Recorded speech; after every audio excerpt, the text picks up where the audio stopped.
Chapter 9 talks about controlling the mood and setting the right emotional tone.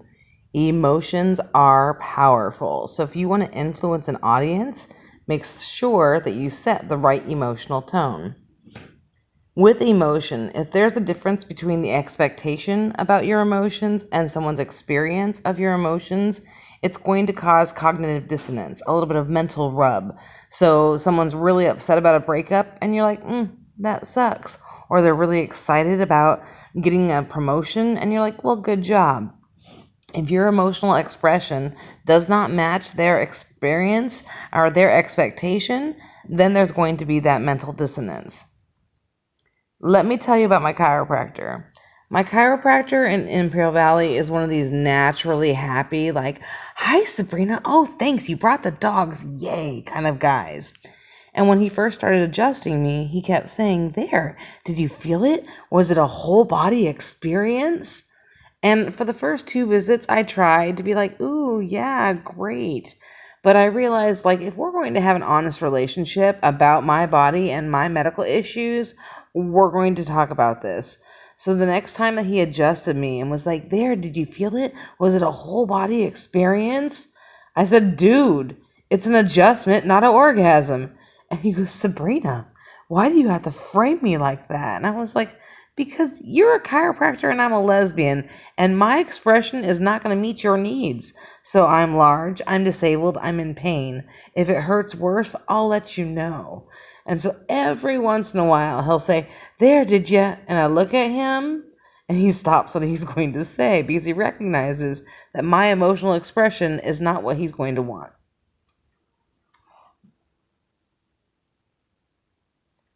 Tell a story to change a mood. Welcome to my life. If I'm in trouble, I will tell a story really quickly to get you laughing, to get you off your defenses and listening to me, and just a little bit more on my side.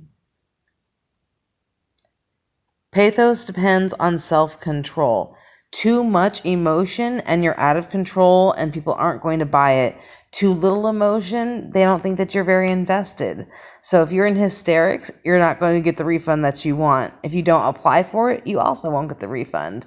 So with emotion, remember, you have to set the right emotional tone and set just the right tone. And that really truly depends on self-control. When you argue with emotions, speak simply and be very careful. You can do emotional damage to somebody in a matter of seconds that will take them a lifetime to unpack. And so be careful about hurting someone else's emotions. It's why if you and I are angry at each other, I'll go quiet.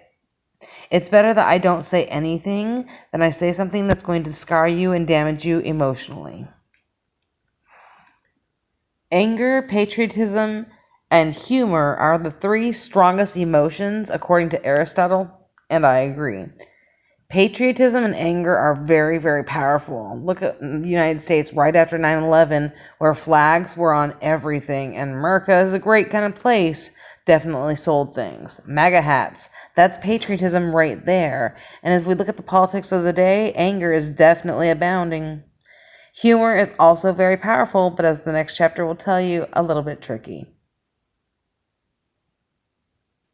Emulation is the mirroring back of emotion, and I'm actually pretty good at it because oftentimes my emotional displays are not what people want. So if they're really happy, I'll pretend like I'm really happy or try to exaggerate that I'm showing oh, good job, great.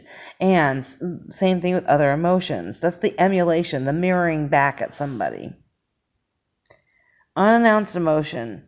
If there's emotion in the room, I say go for it. So if you're arguing with somebody and you start crying, don't stop and apologize and get flustered. Let that tear Demi-Moore down your cheek and then go for it. And so if there's emotion in the room, use it.